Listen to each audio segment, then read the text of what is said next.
my name's Em and I'm going to show you how to make this top perfect for layering over long sleeves in the autumn. I'll leave the measurement for this in the description below. This is a size 8 to 10. So I've cut out all of the pieces as you can see here, and now I'm going to iron and overlock them. Now if you're a beginner you might not have overlock or a serger, or you might just not have invested in one yet, so just skip this step. It's perfectly fine and it's not essential at this point. The pattern that I created, I had just one panel for the front, but I have since cut this into 3 different panels, one for the left, one for the middle and one for the right.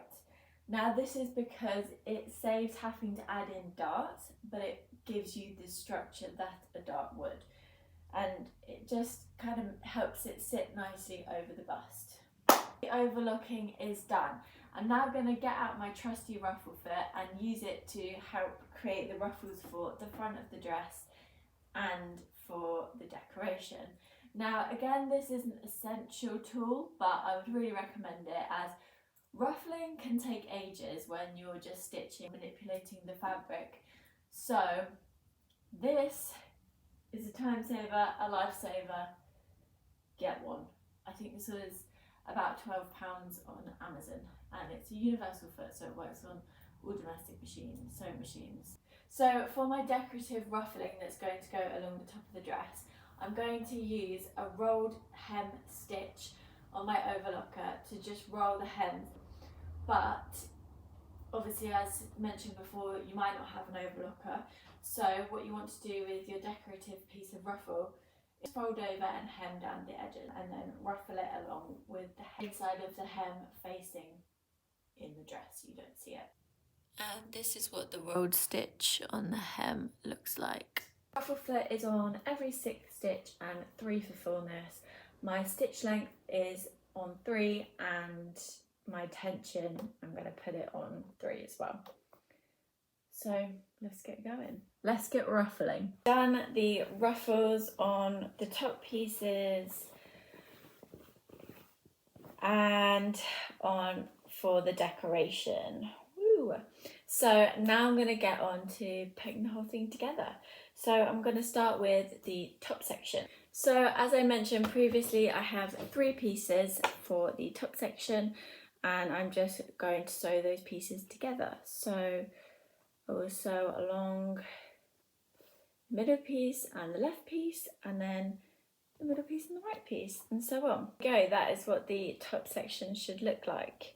So I've done 2 just because this is an old bed sheet, so that I'm upcycling, and it's quite thin. So I need to double so that you can't see through. After ironing those seams flat, I'm going to lie seams facing each other like this, and then I'm going to pin on the top.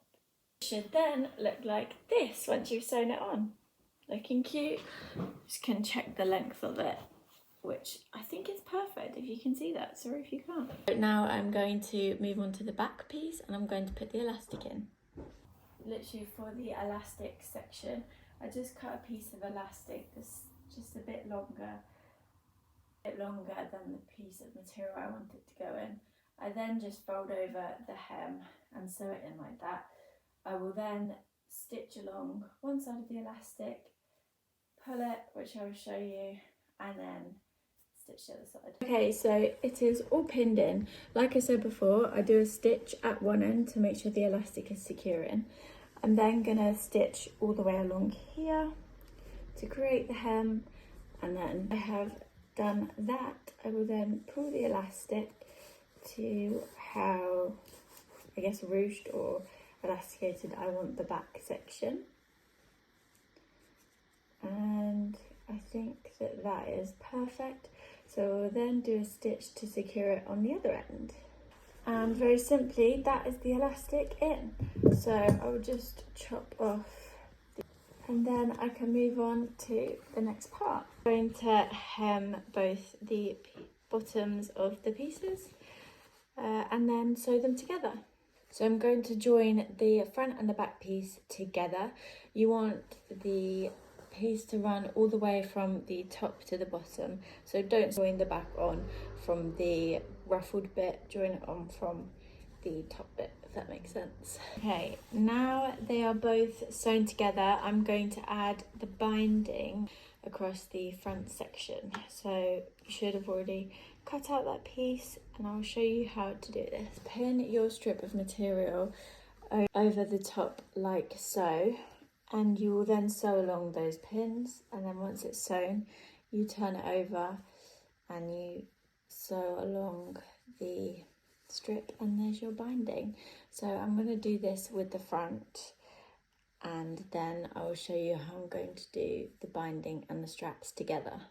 For the strap, you're going to want to take one of your longer pieces. Use the technique that we have just done to create this binding, and then as you go along like so, you're going to want to create the straps up. I'm at the stage where I have just pinned it down, and you are then will be left with these pieces. What you want to do is fold them in on each other like that, if you can see it, and then fold them together in along like so, and do this the whole way up to create the strap, which will then look like this. Now the final touch is to add the ruffling. So I'm going to add it along this front section here and all the way around to the elastic at the back. And it's done. This is what it looks like.